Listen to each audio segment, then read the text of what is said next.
손흥민이 리버풀과의 15번째 경기에서 3경기 연속 득점에 성공하였습니다. 1대2로 뒤진 상황에서 동점골을 터뜨리며 팀을 패배에서 구해냈습니다. 이 골은 손흥민의 프리미어리그 300번째 출전 경기에서 나온 의미 있는 골이기도 합니다. 정말 사연이 많았던 경기, 어디서부터 설명을 해야 할지 모르는 경기.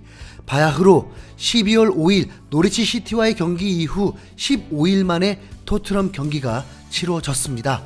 그 기간 동안 3경기나 연기가 되었던 토트넘이었죠.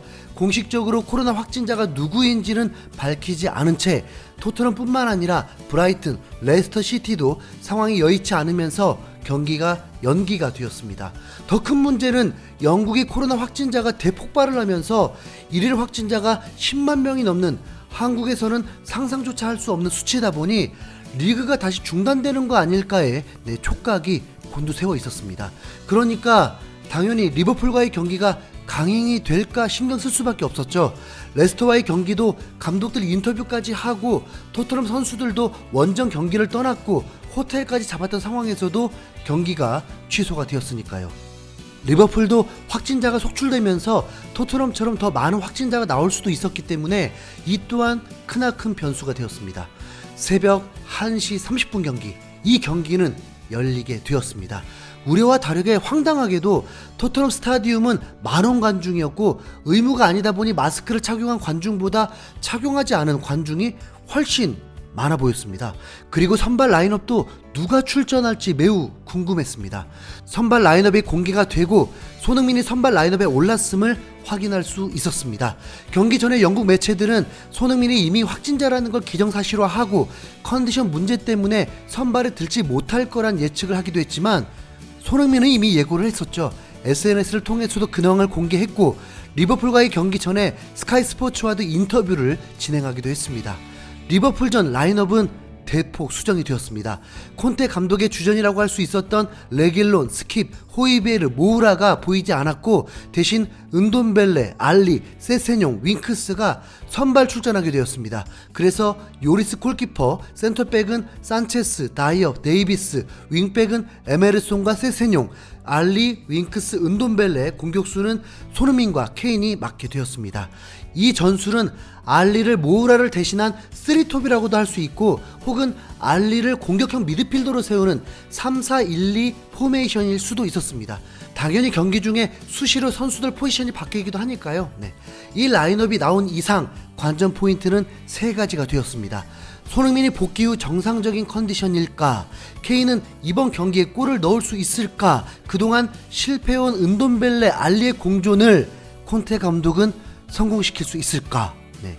경기를 보신 분들 어떠셨을까요? 개인적으로 성공적이었다고 봅니다. 경기 내용 들어가 보겠습니다. 시작은 리버풀이 주도하게 되고 전반 1분 만에 토트넘의 간담을 서늘케 하는 공격들이 나오게 되었습니다. 아놀드의 크로스에 로버트슨의 헤딩 슛이 나오게 되었습니다. 이게 바로 토트넘이 가장 부러워하는 부분일 수 있죠. 리버풀의 아놀드와 로버트슨은 윙백인데 공격적일 뿐만 아니라 매우 날카롭습니다. 아놀드는 세계 최고 윙백 중 한 명으로 직전 경기에서 제라드급 중거리 슛을 넣기도 했습니다. 이렇게 윙백이 적극적인 공격이 가능한 이유는 그들의 실력도 있지만 미드필더진의 활동량이 엄청나서 수비 커버까지 가능하기 때문이죠. 그리고 곧바로 밀러의 중거리 슛도 나오기도 했습니다. 토트넘은 선수 조합 자체가 달라졌고 훈련도 부족했기 때문에 이런 리버풀의 위협이 상승세였던 토트넘을 매우 흔들 수밖에 없겠구나 예상이 되었습니다. 전반 10분에는 아놀드가 주발이한 왼발로 멋진 중거리 슈팅을 선보였고 요리스가 다행히 잘 막아주었습니다. 그렇다고 토트넘이 불안했느냐? 전혀 그렇지 않았습니다. 이후부터 토트넘이 분위기를 끌어올렸습니다. 은돈벨레가 에메르송에게 패스하고 에메르송이 이영표 헛다리 테크닉을 선보이면서 날카로운 땅볼 크로스로 케인에게 연결했고 리버풀의 골문을 노리면서 슈팅까지 연결했습니다. 그리고 바로 다시 1분 후 은돈벨레가 자신의 가치를 입증하듯 케인에게 환상적인 스루 패스를 선보이면서 케인이 바로 논스톱으로 슈팅을 연결하며 득점에 성공했습니다. 그 사이 손흥민이 공간을 벌리면서 더 좋은 포지션에 있기도 했는데 케인은 손흥민에게 패스하지 않고 슈팅을 하게 되었습니다. 손흥민에게 패스를 하지 않은 건 괜찮습니다. 왜냐하면 손흥민도 경기 전 인터뷰에서 케인을 믿고 케인의 득점을 걱정하지 않고 케인의 부활을 꼭 도울 거라고 했으니까요. 네. 케인이 리버풀을 상대로 득점을 하면서 앞서 나가는 상황과 그 세레머니는 괜히 뭉클해지기도 하고 이후 토트넘의 공격은 계속 이어졌습니다. 이 경기에서 가장 아쉽다고 느껴지는 장면이 나오게 되었는데 전반 15분 오른쪽에서 손흥민이 헤딩으로 케인에게 패스를 하며 역습이 전개되었습니다. 이후 손흥민의 위치가 미드필더 아래였는데 폭발적인 스피드를 드러내면서 리버풀 수비수들보다 더 앞서게 되고 손케 합작골이 나오기 직전이었습니다. 케인은 득점을 위해 손흥민에게 패스를 했는데 손흥민이 정확하게 맞추질 못하면서 득점에 실패하게 되었습니다. 이 장면이 득점이 되었다면 리버풀을 상대로 2대0으로 앞서게 되고 정말 영국을 더욱 놀라게 할 수 있었던 상황이었는데 득점이 안 된 것입니다. 케인의 패스가 땅볼이 아니라 좀 뜨면서 손흥민도 정확히 맞추질 못했습니다. 정말 탄식이 쏟아지더군요.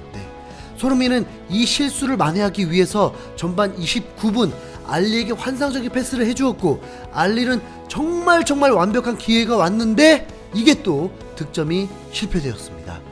그런데 이런 득점 실패에도 불구하고 관중들은 열광적인 응원을 보여주었습니다. 왜냐하면 경기력이 좋았으니까요.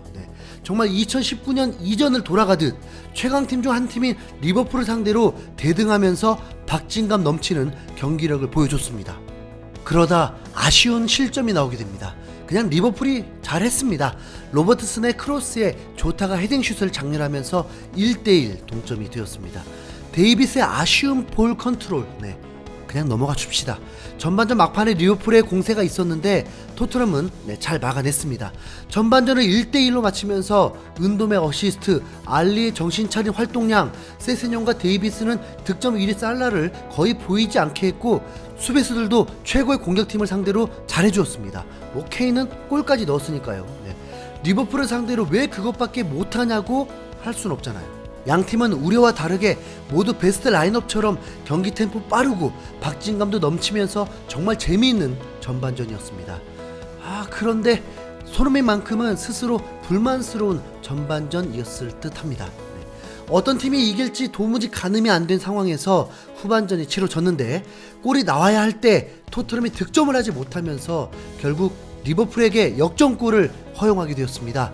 후반 25분 조타의 크로스 후 혼전 과정에서 요리스가 몸을 날려서 공을 쳐냈는데 하필 그 공이 아놀드에게 가면서 날카로운 크로스로 로버트슨이 헤딩슛을 넣게 되었습니다. 살라의 핸드볼이 아닌지 점검을 했지만 득점이 인정되었습니다. 리그 1패밖에 없는 리버풀이다 보니 이 역전 상황은 근심이 쌓일 수밖에 없죠. 콘테 감독은 부임 후 리그에서 단 한 번도 패배하지 않았는데 승점을 얻지 못할 상황이었습니다. 이 토트넘을 구해낸 이가 바로 손흥민이었습니다. 2% 아쉬운 경기력을 보인 손흥민은 코로나 확진자가 맞는 건지 의심될 정도로 엄청난 스프린트를 해주었고 매우 건강하게 느껴졌는데 후반 29분 윙크스의 왼발 스루패스가 좀 강했는데 손흥민이 마티프의 배우로 순식간에 침투하면서 골키퍼와 경합 상황이 벌어졌습니다.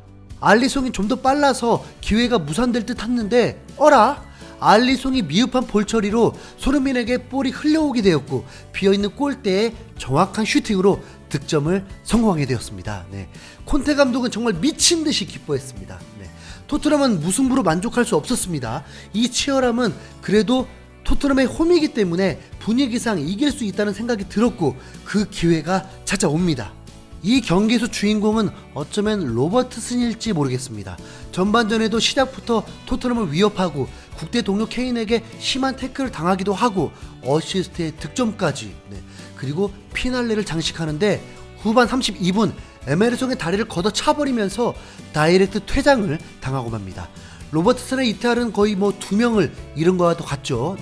남은 10여 분 동안 토트넘의 기회가 오면서 모우라를 투입하기도 했는데 아쉽게도 득점이 나오지 못하면서 리버풀전을 무승부로 마무리하게 되었습니다.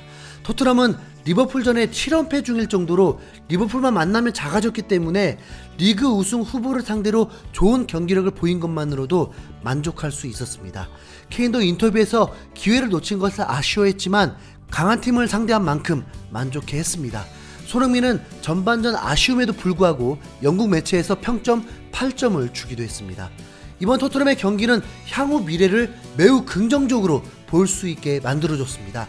윙크스는 평점 9점을 받을 정도로 극찬받았고 나머지 선수들도 어느 정도 제 역할을 하면서 앞으로 타이트한 스케줄에도 선수들이 하나가 되어서 중요하든 중요하지 않든 어떤 경기에도 좋은 경기력을 볼 수 있는 그런 강팀다운 면모를 보일 수 있는 기회가 되었습니다. 왜냐하면 할 수 있다는 자신감이 모든 선수에게 불어 넣어졌을 테니까요. 이게 진정한 콘테 감독의 매직이지 않을까요? 네. 손흥민의 300경기 출전에 팀을 구하는 득점 이제 7골로 5위에 랭크되었는데 경기 수가 가장 적기 때문에 3위 이상도 언제든 가능할 수 있습니다. 네. 무승부에도 설레인다는 게 참 기분 좋네요. 시청해주시고 들어주셔서 감사합니다. 여러분 좋아요, 구독 부탁드립니다. 오늘도 행복하십시오. 감사합니다.